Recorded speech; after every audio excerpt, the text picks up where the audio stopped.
Hey, welcome back.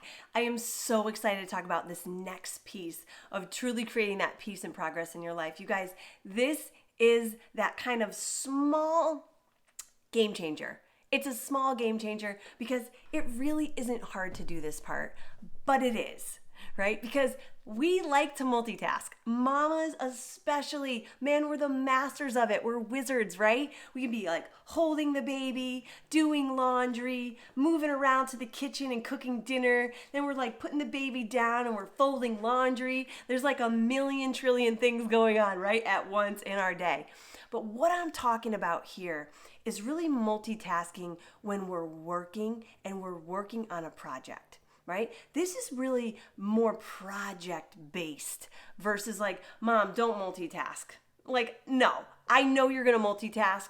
You've got a lot going on. You have children, you have home things. You can multitask away. But when you're working on a project, that's when you want to be focused. That's when you want to be thinking about the action steps on your list under the project that you're working on, and you're focused there because it takes a lot of energy and a lot of time wasted when you're switching from one thing to the next that requires brain power. Okay, and most often some of these tasks that you have on your project list and stuff require brain power. They require thought, or they require energy. And when you're flipping from one thing to another, so say you're working on a work project and all of a sudden you're like, oh, I'm going to check my phone for that text message. And oh, all of a sudden Instagram popped up and I'm scrolling Instagram. And then, oh, I got a notification on my email and I'm checking email. And oh, now I'm getting back to my project. Every time your brain has to shift gears, it requires a lot of energy and it takes you a lot longer to refocus on what you were doing. Because you have to just switch gears. You'd be like, oh wait, oh my God, I gotta like change gears here. I'm like, oh, okay, now I've gotta do this. All right, now I gotta do that. It's less efficient when you're multitasking while working on a project, right? So what I want you to commit to right now is block time, all right? Block time is really how I organize my day. I feel like it gives me power because it allows me to see my agenda in blocks of time versus just the day. A lot of us go into the day being like, all right, I'm going to get so much done. I'm going to crush it, right? And then the day just goes by so fast and we're just like, what happened? Did I even do what was on my agenda? I looked at my master agenda and there's a million things going on there. Then I looked at my projects and I got like one action step done because we were multitasking and we were doing all these different things while trying to instead just focus. So block time allows you to set aside chunks of time where you're focused on solely one thing, right? So what I have here is a block time scheduler. This is something you should use every single day, whether it's a written thing or whether it's on your phone and it's a block time calendar on your phone where people are making appointments with you, or whether you write those appointments in here. It's up to you. Whatever's going to help you set aside the block time that you need to get things done on your project list, right? So you might say, okay, my work project, for me, I get up, anywhere between 6:30 and 7, and it's kids' time. It's getting ready for school. It's breakfast. It's getting things ready for the day. There's about a 2-hour window. It's a block time, actually, where I'm totally mom. I'm getting the kids ready for the day. We're doing all the things, lunches, breakfast, getting dressed, hanging out outside, playing a little bit, spending time together. That's just my morning, right? After that, when Ray goes down for her first nap, I know my block time is what? Right? And I usually set aside 2 hours to do the work that requires my most brain power, because in the morning is when I am best. It's when I have the most energy. It's when I'm most able to focus in, and it's not going to be interrupted, right? So I set aside those 2 hours to work on my biggest project. And right now, it's really prepping for a retreat that I have coming up in October. I know that if I focus on that in those 2 hours, I'm going to get so much done. I'm going to slam it, right? And I know that during that time is sacred. It's only for that project. It's looking at the action steps for that project, and that's what I'm focused on for 2 hours. Can you imagine what you could get done in 2 hours if you didn't do anything else? Like if that's all you worked on, you could get it done. So whether I have childcare or not, I know I have 2 hours because that's my girl's nap. And I know that I'm going to be focused. I'm going to be working on it. I'm going to be getting things done. And after that time, I have another set blocked, and it's for my health. So I do my workout, and then I have lunch, and that's when my daughter's up. That's when she's working out with me usually. Then I'm feeding her lunch too while I have lunch. And I know I have this hour where I'm totally dialed into my health, right? And I'm not multitasking during that time with a work project. I'm not trying to check my email. This is how we stress ourselves out, right? And I'm not saying you can't do those things. I'm asking you to try a new way.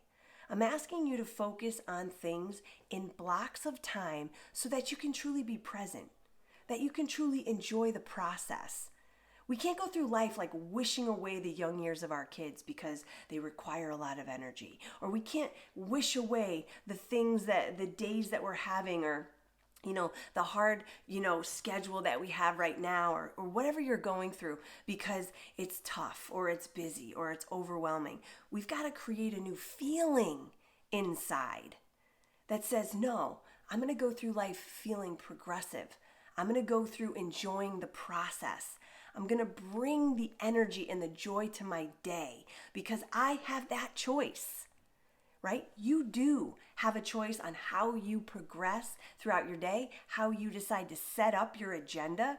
And when you have your agenda written out in front of you, when you know those projects laid out and those action steps you need to take, and then you block your time so that you can be laser focused, your energy and your attention go to that, your presence and all your power moving towards that, you're going to get so much done in less time, right?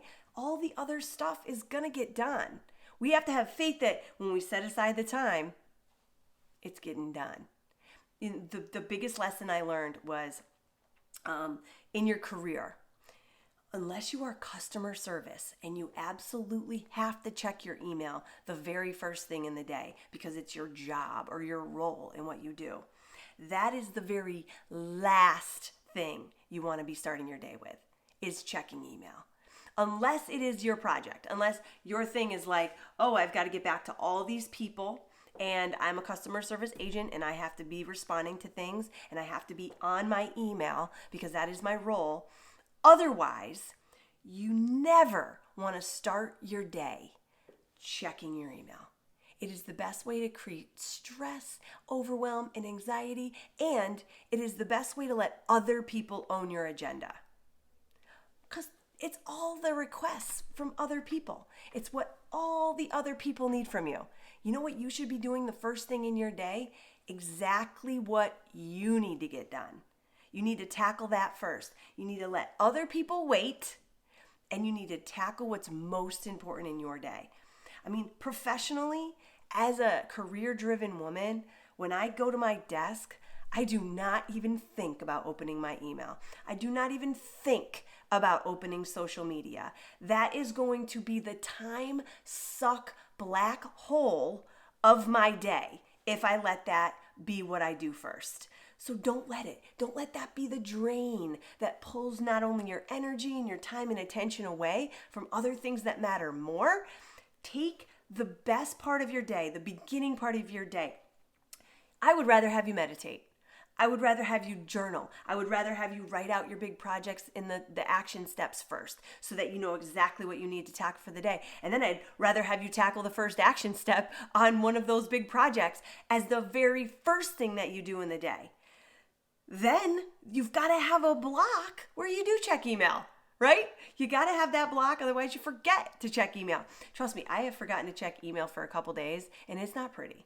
My email inbox will be like crazy full, and it's not a good feeling, right? So I understand that we do need to take the time to do those things, but they can't be controlling and leading our agenda. Otherwise, it's stress, it's overwhelm, it's lack of progress, it's feeling like we got nothing done by the middle of the day. And what do we have to show for the last 4 hours, right? If we're like in social media or we're in email and then we're getting back to this person and that person and we're writing things up, they can wait. What can't wait is your agenda. You've got things to do, make them a priority. Take the time to look at your day, time block it out. See, where do I have chunks of time? What project can I work out here? When can I take care of my health? When can I do this and that? Some people are like, I get up at 5 a.m. because that time block from 5 to 6 is my workout time. That's my health time. Right? For me, that's not the case. I don't work out in the morning. That's just okay. I work from home. I get to do it in the afternoon, and that's my preference. But you do you, boo. And you make sure that you are owning your agenda, that you are the leader of that agenda. Because when you do, you feel organized, you feel progressive, you feel peaceful, you feel powerful, and that is what we want to feel going through our day. Not just that, but joy. Joy comes from all of this being just the way it's meant for you. Everybody's different, right? So I want you to make sure you can do this. And even, look at your time blocks and say, like, when am I actually focused on my kids, right? Like, if they go to school or they go to daycare or, maybe you have them all day and you don't even have to like find the time block for that. Like for me, I know that between, when I have Ray, it's like, oh my God, like I've got her those 3-hour chunks after her first nap and it's me and her and I'm going to get stuff done that's on my home project list or something like that, Or it's kind of like, we've got to even think about, am I focused and present when I do have that time? If it's right, sometimes when they're really little, like infant stage, it's just like, how much do they really like need that presence and like for hours and hours? Like, a lot of times they're playing on their own and they're doing their own thing and you can be cooking or prepping or, checking phone calls or giving your mom a call or whatever. And that's fine. But you want to make sure that you're also not stressing yourself out, trying to check email or trying to get back to this thing or trying to do that thing as your kids are hanging on you and they're like, Mom, Mom, Mom, Mom, Mom, Mom, Mom, I need you, Mom, Mom, Mom. And then you're like, somebody stop, right? And then you're freaking out and you're spazzing and you're yelling and it's like, wait, would I do that to a friend, right? Sometimes we respond to our kids in a tone that is not appropriate to the action, right? It's not that they did anything wrong, right? So why are we angry? We have to make sure that our stress and our feelings aren't being taken out in the wrong way, right? And that we're present and we're aware of how we're feeling and the times that we're spending, whether it's in work, whether it's with family, whether it's with our spouse. Are you with your spouse on date night? Are you on your phone the whole time looking at an Instagram post? Are you writing a post while you're at dinner with your friend? Think about your energy and where your attention goes, energy flows. And you want to make sure that you're setting your day up for success. All right? So time blocking, grab that schedule, make it your priority to time block for projects at least once a day, twice a day, once a month, once a week, whenever it can be for you. I don't know what your life is like, but time block, you're going to feel the focused energy that you need to actually make progress in your projects, progress in your projects. And I know this is going to be the game changer for you. Awesome job today. We'll see you soon.